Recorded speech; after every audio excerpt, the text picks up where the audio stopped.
आज से करीब करीब 2324 ईयर अगो यानी कि 300 बीसी में जीनो नाम का एक बहुत ही अमीर अंबानी टाइप का ट्रेडर रहा करता था। लेकिन एक बार जब वो अपनी बोट पर सामान भरकर फिनोसिया से प्रोयस जा रहा था, तभी अचानक से समंदर में एक भयानक सा तूफान आ गया और बोट पर सवार सभी लोगों के बीच अफरा तफरी का माहौल बन गया। तभी अचानक से एक बड़ी सी राक्षस टाइप की लहर आ गई जो बोट को पूरी तरह से निगल गई और भाई उस बोट में सवार सभी वर्कर्स बोट में रखे सामान के साथ समंदर की गहराई में चले गए। और ये तूफान इतना भयानक था कि किसी का भी बच पाना लगभग नामुमकिन सा था। लेकिन यहाँ चमत्कारी रूप से जीनो ने भाई किसी तरह से अपनी जान बचा ली और गिरते संभलते वो किसी तरह से एक अनजान शहर एथेंस में जा पहुंचा।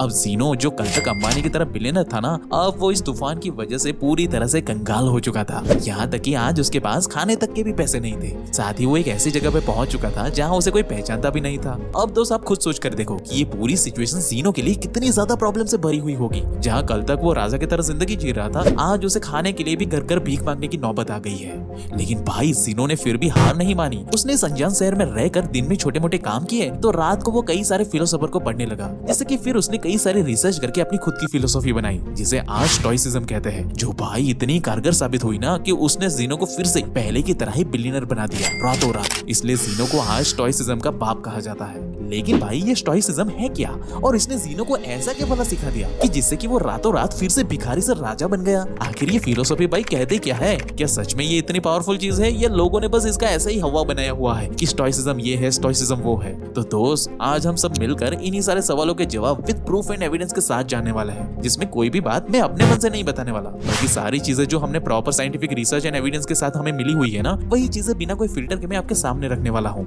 जिसे अगर आप चाहो तो वीडियो खत्म होने के बाद खुद से भी वेरीफाई कर सकते हो। लेकिन हाँ, अभी के लिए मेरे साथ इस वीडियो के अंत तक बने रहे। So hey beautiful people, welcome to Fundoo programming. मैं हूँ आपका दोस्त फंडू बॉय। तो दोस्तों इससे पहले कि हम ये समझे ना कि ये फिलोसॉफी कैसे हमारी लाइफ को ट्रांसफॉर्म कर सकती है, इससे पहले भाई हम ये समझते हैं कि आखिर ये स्टोइसिज्म किस बला का नाम है। तो भाई अगर हम अपनी कहानी को आगे बढ़ाए ना, तो जब जीनो एथेंस में रहकर वापस से रिच एंड पावरफुल बन गया ना, तब कई सारे लोग उसे पूछने आ गए कि भाई वो आखिर इतना पावरफुल रातों रात बन कैसे गया? कहीं उसे कोई अलादीन का चिराग विराग तो नहीं मिल गया ना, जिसने भाई रातों रात जीनो की किस्मत ही बदल दी हो? तब भाई अपनी पूरी सच्चाई रिवील करने के लिए जीनो ने कई सारे फिलोसोफर को एक साथ स्टोआ पॉइकली नाम के लोकेशन पर बुलाया, जहां उसने भाई अपने दिल खोलकर सारे राज बता दिए लोगों को। अब क्योंकि स्टोआ पॉइकली नाम के लोकेशन पे इस फिलोसॉफी को डिस्कस किया गया था, इसलिए स्टोआ नाम से निकल करके आया स्टोइसिज्म, जिसे अगर हम आसान शब्दों में कहें ना, तो स्टोइसिज्म एक ऐसे फिलोसॉफी है भाई जो सेंटर ऑफ कंट्रोल के बारे में बात करती है, जिसका सीधा सा कहना बस यही है कि पूरी दुनिया में क्या हो रहा है और क्या होने वाला है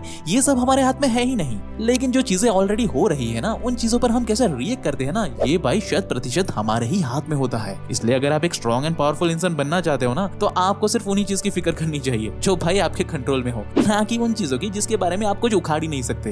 अब अगर इस फिलोसॉफी को अगर मैं इंडियन एग्जांपल से समझाऊं ना, तो आप इस फोटो को जरा ध्यान से देखो। इस तस्वीर में भारत की प्रेसिडेंट एक 16 साल की मामूली सी लड़की को अर्जुन अवार्ड दे रही है, जो कि भाई एक इंडियन स्पोर्ट्स पर्सन के लिए हाईएस्ट ऑनर माना जाता है। हाँ भाई, जिन्हें नहीं पता कि ये छोटी सी लड़की कौन है, तो उन्हें मैं फटाफट से बता देता हूँ कि ये है शीतल देवी जी, जो कि साल 2007 में फोकोमिलिया नाम के एक रेयर कॉग्निटिव डिसऑर्डर के साथ जन्मी थी। अब इस बीमारी की वजह से शीतल के दोनों हाथ कभी ग्रो ही नहीं कर पाए, लेकिन इसके बावजूद भी वो कोई रोते होते हुई नहीं बहती। उसने भाई अपनी किस्मत को कोसने के बजाय अपने सारे काम अपने पैरों से ही करने स्टार्ट कर दिए। लेकिन शीतल की लाइफ में टर्निंग पॉइंट तब आया जब वो एक बार बेंगलोर किसी काम से गई हुई थी। वहाँ उसने अपनी लाइफ में पहली बार प्रोफेशनल आर्चरी के बारे में पता चला, जिसे वो नॉर्मली अपने गांव में बस मजे मजे के लिए किया करती थी। लेकिन इसमें इंटरनेशनल लेवल पे प्रोफेशनल करियर भी बन सकता है, ये सारी चीजें शीतल देवी को बेंगलोर में आके पता चला। और भाई इसके बाद तो शीतल ने इसमें अपनी जी जान लगा दी।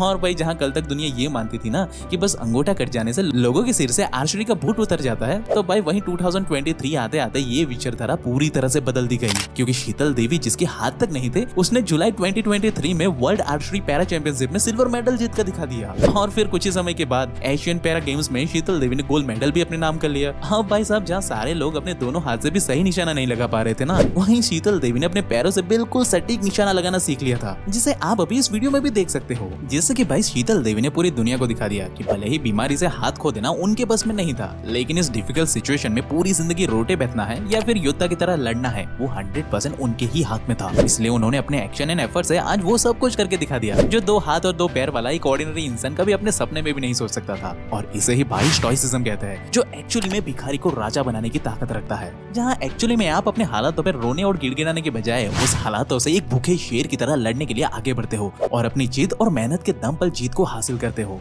अब वैसे देखा जाए तो हम इंडियंस के लिए ये कोई नई चीज नहीं है, क्योंकि आज से करीब 2500 साल पहले जब महान योद्धा अर्जुन युद्ध करने के बजाय अपने हथियार डालकर रणभूमि में रोने बैठ गए थे ना, तब भाई श्री कृष्ण भगवान जी ने भगवत गीता के चैप्टर नंबर 2 और श्लोक नंबर 47 के अंदर क्लियरली ये बताया है कि कर्मण्या विधाकारस्ते मां फलेषु कदाचन मां कर्म फल हेतु भूर्मोते षडोषत्म कर्मणि। अर्थात हे अर्जुन, भविष्य में क्या होगा और भूतकाल में जो हो चुका है ना, ये सब तुम्हारे हाथों में है ही नहीं। इसलिए इन सब बातों को छोड़कर तुम सिर्फ और सिर्फ अपने कर्म करने पर ध्यान दो, क्योंकि ऐसा करके ही तुम एक महान योद्धा बन सकते हो। और भाई महान योद्धा अर्जुन ने इसी फिलोसॉफी को फॉलो करके महाभारत में एक प्रचंड सफलता को अपने नाम कर लिया था।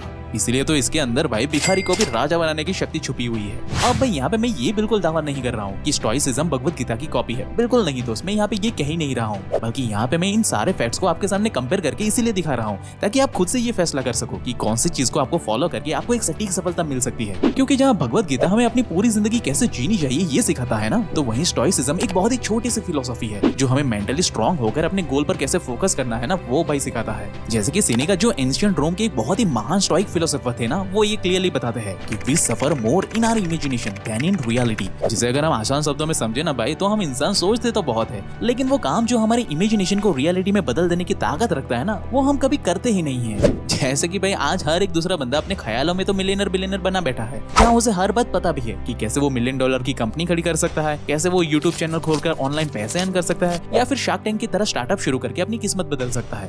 लेकिन इसके बावजूद भी वो कोई भी एक्शन नहीं लेता, क्योंकि भाई वो इमेजिनेशन से ही अपने मिलियनर होने के सारे मजे लूट लेता है। इसलिए तो मेजॉरिटी लोग अपनी इमेजिनेशन में स्टार्टअप को शुरू करते हैं और थोड़ी देर में अपनी इमेजिनेशन में ही वो स्टार्टअप को बंद करके रील या वीडियोस देखने में लग जाते हैं, जिससे कि उन्हें मेंटल लेवल पे तो ये बहुत लगता है कि उन्होंने भाई आज बहुत बड़ा काम कर लिया है, लेकिन रियलिटी में वो अभी भी जीरो पे ही खड़े हैं। इसीलिए भाई इस मायाजाल से बाहर निकलने के लिए स्टोइसिज्म ने 4 फंडामेंटल पिलर्स बताए हैं, जिसमें से पहला पिलर है विजडम का, जिसका सीधा सा मतलब होता है कि आपको इतनी समझ तो होनी ही चाहिए कि कौन सी चीज आपके लिए अच्छी है और कौन सी चीज बुरी। जैसे कि अगर आप अभी फ्री बैठे हो तो आपको ये तुरंत समझ में आ जाना चाहिए कि अगर आप अभी रील देखने बैठ जाओगे तो इससे आपका समय और दिमाग ही खराब होगा, इससे कुछ हासिल तो होने नहीं वाला। लेकिन अगर आप इसी समय को स्मार्टली क्रिएटिवली किसी काम में लगा देते हो तो मैक्सिमम चांसेस है भाई कि आप अपनी लाइफ में पक्का कुछ बहुत बड़ा उखाड़ पाओगे। दूसरा पिलर है करेज का, जो स्टोइसिज्म में सबसे पावरफुल पिलर माना जाता है, क्योंकि अगर आपके अंदर करेज नहीं होगी तो आप कभी बड़े बड़े फैसले नहीं ले पाओगे, जिससे कि आप भाई कभी कुछ बड़ा उखाड़ ही नहीं पाओगे और हमेशा के लिए ये यूं कहे कि जिंदगी भर के लिए किसी के नीचे रहकर एक तरीके से मैट्रिक्स के गुलाम बनकर ही रह जाओगे। वहीं तीसरा पिलर है जस्टिस का। अब यहाँ जस्टिस का मतलब वो लीगल मैटर से नहीं है, बल्कि स्टोइसिज्म के अंदर जस्टिस को केयर से रिलेट किया जाता है। आप ऑनेस्ट रहते हो खुद के साथ भी और दूसरों के साथ भी। वहीं आखिरी पिलर है टेम्परेंस का, जिसका आसान सा मतलब होता है संयम या self control on our senses, ताकि भाई दुनिया की कोई भी बड़ी सी बड़ी प्रॉब्लम आपको परेशान कर ही ना सके। हाँ भाई, यहाँ स्टोइसिज्म हमें फीलिंगलेस बनने के लिए नहीं कहता, बल्कि ये पूरी फिलोसॉफी हमें अपनी इमोशन को कंट्रोल करना सिखाती है, ताकि हम अपनी ऊर्जा को इधर उधर वेस्ट करने के बजाय सिर्फ और सिर्फ अपने ग्रोथ पर लगा सके। इसलिए तो ये स्टोइसिज्म बुरे से बुरे हालातों में भी किसी भी इंसान को भिखारी से राजा बना देती है भाई। लेकिन अगर भाई लाख कोशिशें करने के बाद भी अगर आप अपने इमोशन को और अपनी बुरी आदतों को कंट्रोल में नहीं कर पा रहे हो ना, तो ये लेफ्ट वाली वीडियो को अभी देख लो, ये आपकी मदद करेगी। बाकी आपको हमारी ये वीडियो कैसे लगी वो हमें कमेंट करके जरूर से बताना, और ऐसे ही लाइफ चेंजिंग वीडियोस हर हफ्ते देखने के लिए ना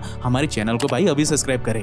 लेकिन वीडियो खत्म होने से पहले इस हफ्ते की प्रो टिप है निफ्टी 50 वर्सेस निफ्टी नेक्स्ट 50। तो दोस्तों, आपने निफ्टी 50 के बारे में तो बहुत सुना होगा कि ये एक इंडेक्स फंड है जिसके अंदर इंडिया की टॉप 50 कंपनीज लिस्टेड है, जो हर साल 10 to 12% से ग्रो भी हो रहा है। लेकिन क्या आपने कभी निफ्टी नेक्स्ट 50 के बारे में सुना है, जो हाल ही में 18.9% से ग्रो हो रहा है भाई। यानी कि अगर आपने ज्यादा नहीं बल्कि 10,000 रुपीज का भी SIP इसमें शुरू कर देते हो ना, और इसे अगले 10 सालों तक कंटिन्यू करते हो, तो भाई आपने तो मोटा मोटी 12 लाख रुपीज इसमें इन्वेस्ट किए होंगे, जो कि 10 ईयर के बाद सीधा बन जाएंगे 35 लाख रुपीज। वहीं 20 सालों में यही अमाउंट बढ़कर 2 करोड़ 65 लाख रुपीज बन जाएंगे। और अगर आपने भाई इसी SIP को ऐसे ही कंटिन्यू रखा तो भाई साहब 30 सालों में तो ये आपको 17 करोड़ 80 लाख रुपीज का मालिक बना देगा, जिसके लिए आपको हर महीने 10,000 रुपीज इन्वेस्ट करने होंगे, ज्यादा नहीं। जैसे कि 30 सालों में आपने तो सिर्फ मोटा मोटी 36 लाख रुपीज इन्वेस्ट किए होंगे, लेकिन भाई 30 सालों के बाद ये आपको 17 करोड़ 80 लाख रुपीज का मालिक बना देगा। और ये बात कोई मैं अपने मन से नहीं बता रहा हूँ, बल्कि हमारे भारत में लाखों लोग ऑलरेडी इस मेथड का इस्तेमाल करके लाखों करोड़ों रुपए कमा रहे हैं, जिससे कि भाई अब उन्हें जिंदगी भर कोई गधा मजदूरी करने की जरूरत नहीं पड़ने वाली। तो दोस्तों, फिर अब आप मुझे कमेंट करके बताओ कि आप अपनी SIP कब से स्टार्ट कर रहे हो। मुझे आपके जवाब का इंतजार रहेगा। And at last, thank you for watching guys.